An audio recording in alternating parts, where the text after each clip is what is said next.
Merci de votre présence en ce dimanche matin.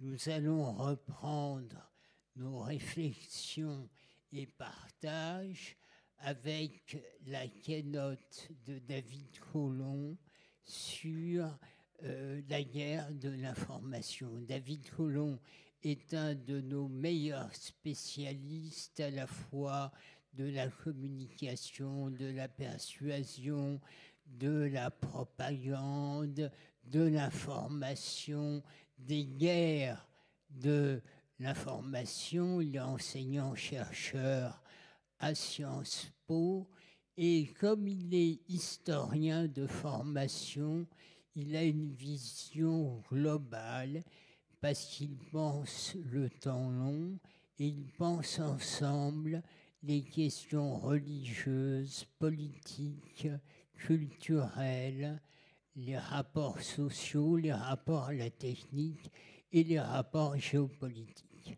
C'est la raison pour laquelle ces analyses Excel sont de haut niveau et qu'il est régulièrement consulté par les gouvernants. Avant de lui laisser la parole, je précise que durant la matinée, ces ouvrages seront disponibles en librairie. 3 de ces ouvrages, dont son dernier sur la guerre de l'information. Et je précise que dans le prochain numéro de la revue politique et parlementaire, il fera une contribution dans ce numéro dédié à la guerre et à l'information. Alors, pour ceux qui ne seraient pas déjà abonnés à la revue politique et parlementaire, sur son site, vous pourrez évidemment acheter la revue, mais il vaut mieux s'abonner, c'est une revue de grande qualité. En ce dimanche matin, David, nous allons t'écouter religieusement et merci d'avoir fait le déplacement. Tu as un agenda, comme la plupart des invités, très chargé et merci encore de ta présence. Merci.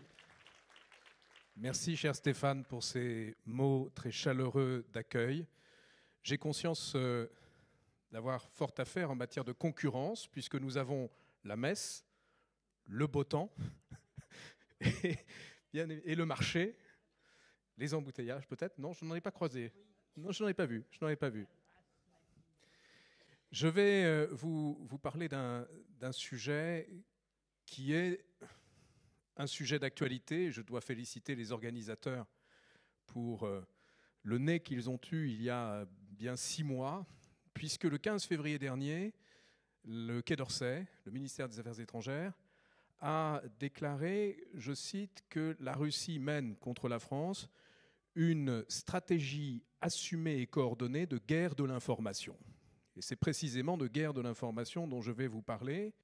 Si la France a fait cette déclaration, c'est à la suite d'une série d'attaques informationnelles dont notre pays a fait l'objet de la part du Kremlin. C'est à la suite de la déclaration de Dmitri Medvedev le 4 février dernier qui a affirmé que son pays ferait tout ce qui est en son pouvoir secrètement et ouvertement, aperto et secreto, pour soutenir les partis anti-système à l'occasion des élections européennes. Et c'est la raison pour laquelle, aujourd'hui, à la veille de ces élections européennes, à la veille également des Jeux Olympiques, il y a une très forte préoccupation au plus haut niveau de l'État en ce qui concerne l'impact de cette conflictualité d'un type nouveau sur laquelle je vais brièvement revenir. Pour vous dire tout d'abord que la guerre de l'information, à mon sens, désigne avant tout une nouvelle ère des relations internationales. La guerre froide était une forme de conflictualité entre 2 modèles idéologiques, politiques, économiques, sociaux, culturels, qui reposaient sur des conflictualités indirectes, un refus de l'affrontement direct, et a succédé à la guerre froide une nouvelle ère de conflictualité qui est désormais directe. Les États s'affrontent directement, mais en deçà du seuil de la guerre ouvertement déclarée. Ce qui a produit ce changement, ce sont précisément les révolutions technologiques et l'avènement concomitant de la fin de la guerre froide, de l'ère numérique, de la télévision par satellite, qui ont offert de nouvelles possibilités aux propagandistes de recourir à l'information comme à une arme, ce qui n'est pas nouveau, mais plus encore à faire de l'espace informationnel un champ de conflictualité à part entière. Et c'est là le bouleversement majeur. Le numérique est ce qui, précisément, a permis d'établir un continuum entre la guerre et la paix. Nous savons que des cyberguerriers de pays étrangers ont très probablement posé des implants, des malwares, des logiciels malveillants sur nos systèmes d'information. Est-ce pour autant un acte de guerre? Difficile de le déterminer. De nombreux pays procèdent à la collecte massive de données. Est-ce un acte de guerre? Difficile de le déterminer. Et en l'occurrence, l'avènement du satellite, du numérique, de la cyberguerre s'est produit en 1991 lors de la guerre du Golfe. Et à ce moment-là, les États-Unis ont fait de l'information un outil, un levier au service de leur puissance, de leur influence. Et cette influence a été perçue comme une menace existentielle pour les régimes autoritaires qui craignaient que ces nouveaux moyens de communication favorisent la diffusion du virus de la démocratie, du virus de la liberté. Le président chinois Jiang Zemin, en 1993, réunit les cadres du renseignement chinois pour leur faire connaître sa conviction, à savoir que les États-Unis mènent en secret contre la Chine une guerre mondiale sans fumée. C'est l'expression qu'il emploie. Guerre mondiale sans fumée qui conduit la Chine, comme l'Iran, comme la Corée du Nord, comme la Russie, à prendre des mesures drastiques pour éviter précisément la diffusion de ce virus démocratique et ce virus des libertés. Ces mesures ont été d'abord la protection de leur espace informationnel de toute ingérence étrangère, aussi bien dans l'environnement médiatique traditionnel que dans l'environnement numérique. Cela a consisté à adopter des doctrines informationnelles très restrictives, un contrôle très étroit des systèmes d'information à l'intérieur de leur espace informationnel, mais cela les a conduits également à se doter, une à une, des armes nouvelles de l'information à l'ère de la guerre informationnelle. Ces armes, c'est le soft power, la diplomatie publique, des médias internationaux d'État. Ces armes, ce sont des équipes de cyberguerriers, des outils technologiques pour aller pénétrer les systèmes d'information de l'adversaire et chercher de façon active à protéger leur sécurité nationale, mais à l'extérieur de leurs frontières. La Russie, dans cette guerre de l'information, a un temps d'avance. Je dirais même pratiquement un siècle d'avance. Pourquoi? D'abord parce qu'il y a, en matière de guerre de l'information, en Russie, une ancienneté certaine. Les services de renseignement qui sont aujourd'hui actifs le sont depuis plus d'un siècle, qu'il s'agisse du renseignement civil extérieur, qu'il s'agisse du renseignement militaire. Leur stratégie est la même depuis Lénine. Leurs modes opératoires n'ont pas changé. Ce qui a changé, j'y reviendrai, ce sont les technologies. Les personnels qui, autour de Vladimir Poutine, déterminent aujourd'hui les opérations guerrières, ont été recrutés comme Vladimir Poutine dans les années 1970 au KGB. Au sein du Conseil de sécurité de la Fédération de Russie, il y a une majorité de ces gens qui appartiennent à la même génération, qui ont été formés à la désinformation et à la manipulation de l'information par Yuri Andropov, qui, pour certains, comme Vladimir Poutine, ont été formés plus spécifiquement à l'art de la désinformation et de ce que l'on appelle aujourd'hui les guerres hybrides, auprès de la Stasi à Dresde dans les années 1980. Ce qui fait la spécificité de la Russie, c'est sa capacité à appliquer à l'espace informationnel l'art opératif, une stratégie définie en haut lieu, mais une liberté d'action pour permettre à chaque acteur de s'adapter aux circonstances et faire de chaque bataille tactique un enjeu stratégique. Prenons un exemple. les opérateurs russes constatent sur les réseaux sociaux que l'on parle de punaises de lit. Le narratif sur les punaises de lit parisiennes est de nature à fragiliser l'image de la France dans le monde entier. Aussitôt, ils amplifient ce narratif. Quelque chose d'anecdotique, comme des punaises de lit, peut devenir une arme stratégique pour affaiblir l'image de la France dans le monde à la veille des Jeux olympiques. Et, outre l'art opératif, l'une des grandes spécificités de l'approche russe de la guerre de l'information, c'est une conception de la propagande comme une science appliquée. C'est-à-dire qu'elle vise un objectif pratique, et pour atteindre cet objectif, on s'appuie sur les progrès des sciences, des technologies. On cherche à s'approprier chaque nouvelle technique pour l'appliquer concrètement à l'objectif poursuivi. Depuis longtemps, les services de renseignement russes importent les technologies, mais ils n'importent pas simplement des puces, des ordinateurs, ils importent aussi les technologies de persuasion développées aux États-Unis par les spin doctors. Stéphane est un de nos plus grands spécialistes de l'opinion et de l'étude qualitative de l'opinion. Je crois même qu'il est le meilleur spécialiste. Stéphane, sais-tu que le Kremlin, d'après des renseignements récents, a investi 60 millions d'euros dans des études qualitatives? Je pense qu'au cours de ta carrière, tu n'as jamais rencontré un chiffre pareil. L'art de Stéphane a été dupliqué en Russie. L'art de nos meilleurs spécialistes en relations publiques a été dupliqué en Russie. L'art de la persuasion numérique l'a été également. Car il s'est agi pour le Kremlin de faire de sa faiblesse technologique une force en s'appropriant les technologies de l'adversaire. Il s'est agi ensuite pour le Kremlin de faire de notre force technologique une faiblesse retournée contre nous. En l'espèce, ce sont les réseaux sociaux numériques et le smartphone en 2007 qui ont été investis par ces spécialistes de la guerre de l'information pour y appliquer tous les principes scientifiques applicables en matière de persuasion. Je les cite rapidement. La sociologie des réseaux, que l'on connaît depuis Marc Granovetter, l'exploitation de la force des liens faibles pour toucher le plus grand nombre de personnes, l'exploitation de la force des liens forts pour encourager le passage à l'acte, la psychologie comportementale, la psychologie sociale, la sociophysique, l'épidémiologie. Le Kremlin considère que la guerre de l'information consiste notamment à diffuser des virus informationnels au sein des systèmes informationnels de l'adversaire. Et ils le font depuis les années 1990 de façon systématique.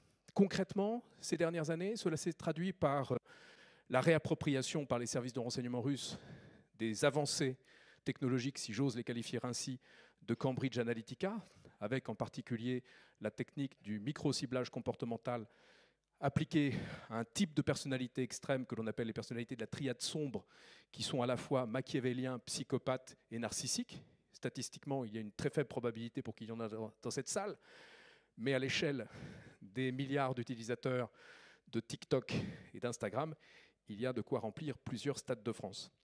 Et lorsque vous êtes capable de cibler des individus en fonction de leurs caractéristiques psychologiques, en fonction en particulier de leur capacité ou de leur propension à adhérer à des récits conspirationnistes, de leur propension à s'engager dans des actions violentes, vous pouvez militariser, transformer en armes les théories du complot. Et c'est ça que le Kremlin a réussi à faire depuis une dizaine d'années, ce qui se concrétise par exemple par le mouvement QAnon et par des événements tels que l'insurrection du 6 janvier 2021 au Capitole. Je n'ai pas parlé de la Chine, mais ceux qui, comme moi, ont étudié l'histoire de la Chine du temps de Mao savent que dans les années 1950, la Chine s'était mise à l'heure soviétique, à l'heure du modèle stalinien, de la collectivisation de l'industrie, du modèle ouvriériste. Et de la même façon, depuis 10 ans, c'est-à-dire depuis que Xi Jinping est au pouvoir, le régime chinois s'est mis à l'heure de Poutine pour, en quelque sorte, transformer son modèle de propagande pour le caler sur le modèle russe qui, depuis 10 ans, a fait ses preuves lors du Brexit, lors de l'élection de Donald Trump, à travers les Macron Leaks, à travers des campagnes de désinformation toujours plus efficaces. Et ce régime chinois s'est depuis peu doté d'une arme absolue en matière de propagande, considérée comme telle par tous les exécutifs et tous les états-majors des régimes démocratiques. Je veux bien évidemment parler de TikTok. C'est la première fois dans l'histoire de l'humanité qu'un régime autoritaire, qu'un régime communiste est en capacité d'interagir directement avec le cerveau de milliards de personnes dans le monde, avec le cerveau de nos enfants, petits-enfants. Et cela conduit, bien évidemment, à une très grande inquiétude, à une nécessité impérieuse qui est pour nous d'encourager celles et ceux que nous connaissons qui utilisent cet outil à en percevoir la dimension manipulatoire, propagandiste, qui ne se résume pas à la collecte systématique de données, qui est le propre de pratiquement toutes les plateformes socio-numériques. Enfin, dans les 4 minutes qu'il me reste, je voudrais nous faire remonter la pente vers des sources d'espoir. La technologie est instrumentalisée à nos dépens, mais elle peut servir aussi à détecter, caractériser, contrer une partie de cette propagande. Et la table ronde sera l'occasion, je n'en doute pas, d'évoquer ce point. Nous avons progressé ces dernières années en matière de prise de conscience de la réalité de la guerre de l'information, déjà à l'échelle internationale, avec la mise en place d'une coordination autour de plusieurs pays, notamment au sein de l'OCDE, mais au sein également d'un ensemble plus large encore. Nous sommes, je l'espère, en passe en France de nous doter d'une stratégie nationale de lutte contre les manipulations de l'information qui émanent de régimes autoritaires. Nous avons en France progressé dans le volet protection en nous dotant notamment de Viginum, qui est ce service de l'État dédié à la détection et à la caractérisation de la menace et qui a un grand avantage à mes yeux, qui est de ne pas considérer le vrai ou le faux, mais de tout simplement détecter les contenus qui sont artificiellement amplifiés afin de porter atteinte aux intérêts fondamentaux de notre nation. Nous avons progressé dans le volet régulation avec des règlements européens, en particulier le DMA et le DSA. Le DSA représente une avancée considérable et nous ouvre des perspectives pour protéger nos espaces informationnels, en particulier dans la période cruciale des élections. Nous devons maintenant progresser dans le champ de la résilience. Qu'est-ce que la résilience ? C'est faire face aux manipulations de l'information sans porter atteinte à notre régime républicain ni à notre régime de liberté. Vous savez, trop souvent, les régimes démocratiques, face aux interférences informationnelles émanant de régimes autoritaires, ont tendance à adopter des lois liberticides, à restreindre la liberté d'expression, la liberté d'opinion, la liberté d'informer, la liberté de manifester, au nom du danger représenté par les menaces émanant de ces régimes autoritaires.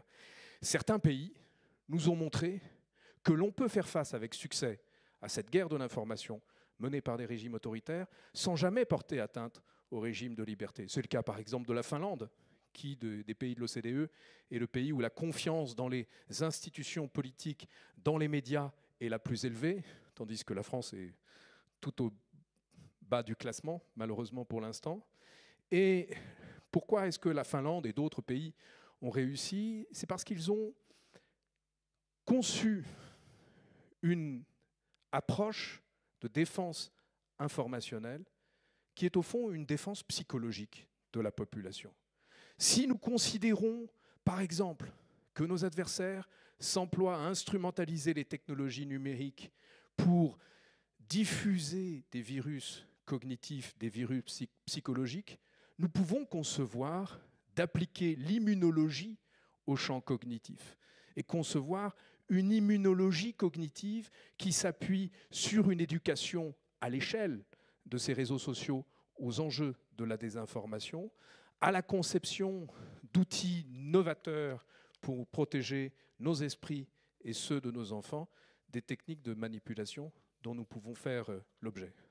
Il est clair que la guerre de l'information a bouleversé les équilibres de puissance, elle a bouleversé en profondeur les équilibres géopolitiques, et c'est la raison pour laquelle je serai très heureux avec vous d'écouter la table ronde qui vient, qui porte précisément sur les enjeux géopolitiques du numérique et des technologies.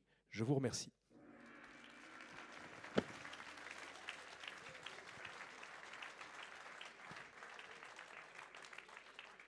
Merci David Collomb, et nous allons suivre aussi vos travaux et futures contributions. Merci David.